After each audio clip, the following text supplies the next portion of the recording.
A gente volta agora no segundo bloco do Programa de Utilidade Pública, falando sobre a questão de condomínio. E nesse bloco especificamente, a gente vai estar batendo papo aqui com o Ricardo Barreto, que é empresário da Nordeste, que é uma empresa que presta serviço de administração do condomínio aqui no estado de Sergipe e também em outros estados, falando especificamente o que uma empresa pode fazer e o que ela deve fazer, que precisa ser cobrado também pelo condomínio. Quer começar por qual parte, Ricardo? Dani, é importante esclarecer o seguinte.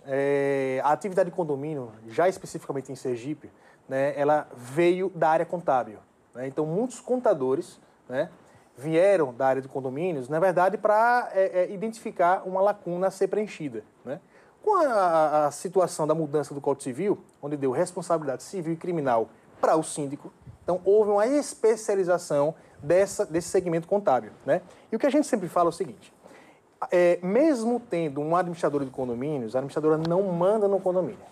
Então é bom deixar claro isso, porque muitas vezes o que acontece é que assim, o fato de estar no condomínio, os moradores acham o seguinte, que a administradora tem total poder para escolher uma pintura do prédio, uma cobertura de garagem, um serviço a ser prestado, ou seja, ela pode sim orientar a melhor maneira operacional, mas a decisão é sempre feita ou em assembleia, ou em conselho, ou do próprio síndico. Né?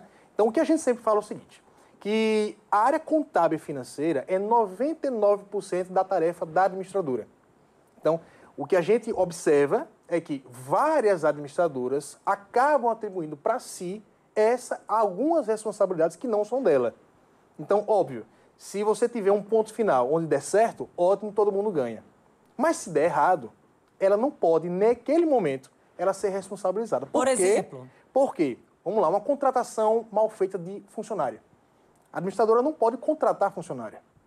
Então, quem contrata é o síndico. Passa por ela todo o processo de contratação, por exemplo, ASOS, os exames, os documentos, mas a efetivação em si da contratação é feita pelo síndico. Mas a escolha... A escolha é sempre do síndico. Tudo é feito pelo síndico, aquele síndico que é eleito ali, né? Ou o síndico morador, ou o síndico profissional. Profissional. E mais importante agora, no caso principalmente dos funcionários, é com a entrada do E-Social. Então, muitas vezes que foram feitas vários acordos fora do prazo, várias vezes onde o próprio síndico chegou, eu estou mandando a documentação para você, o funcionário já está aqui trabalhando. Ou seja, antigamente não podia, mas não havia um rigor na fiscalização. A partir de agora não vai poder mais, porque a multa é automática para o condomínio. Então a administradora ela fica a par do processo, mas ela não é responsabilizada diretamente. Então o que observa-se é que quanto mais você tiver uma escolha efetiva na qualidade, na situação de estrutura, e você tiver um acompanhamento profissional, o condomínio vai sair ganhando. Porque, principalmente, essa questão da tomada de decisão, ela tem que ser muito bem fundamentada. E, na prática, financeiramente, qual é o papel da administradora? Todo passo de coleta de pagamentos. Nós temos dois cenários hoje. Um mais inadimplência. Inadimplência. Ela pode fazer cobranças administrativas.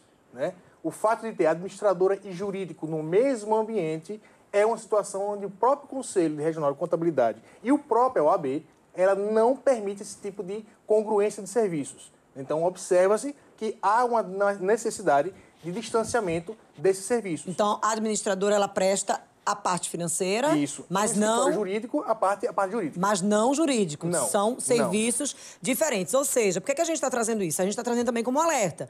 Aí vai alguém querendo tomar conta daquele condomínio, administrar aquele condomínio, e diz assim, olha, aqui nós fornecemos assessoria financeira, assessoria jurídica e participamos de toda essa fase de contratação que é a parte do RH. Então, essa não é uma conduta legal, adequada. Então, você precisa ficar atento na hora da contratação também de uma empresa que vai administrar o condomínio. E principalmente, Dani, é o seguinte, que a gente sempre fala que o acesso aos documentos precisa ser transparente a qualquer condômino. Então, empresas que retêm documentos ou que ficam reféns de uma situação de escolha do síndico não são um bom negócio.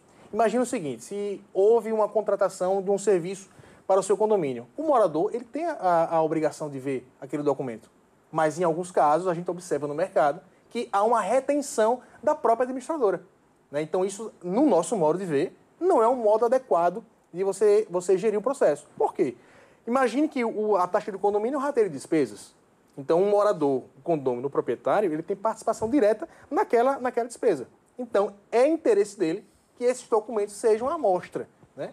Então, o que a gente sempre fala é que também a parte financeira e documental ela seja exposta para todos os moradores. Mas essa prestação, por exemplo, aí o condomínio tem essa prestação de contas. Um morador específico teve uma dúvida, ele recorre ao síndico ou ele pode ter essa explicação, orientação por conta da administradora, independentemente dessa dúvida ter surgido ou não durante uma assembleia? Foi uma boa pergunta, porque são 2 níveis de dúvida, né? O próprio Código Civil fala o seguinte, que o ordenador de despesas é o síndico. Então, a administradora não faz juízo de valor da própria compra. Uma lata de tinta custa X numa empresa, mas custa Y na outra. Mas o síndico preferiu comprar Y na outra. Então, talvez, às vezes, quando é uma dúvida de uma escolha, juízo de valor daquela despesa, ela tem que ser colocada direto para o síndico. Agora, se é uma dúvida específica num lançamento contábil, um lançamento de alguma despesa que foi categorizado de uma forma equivocada, pode ser também levado ao administrador. Isso é transparente para os dois. Essa questão que ele falou aqui, olha, desculpa te interromper, a gente vai estar trazendo no próximo bloco. Te interrompi porque o tempo desse segundo bloco chegou ao fim, mas a gente vai voltar dando continuidade a esse esclarecimento. No próximo bloco a gente volta já.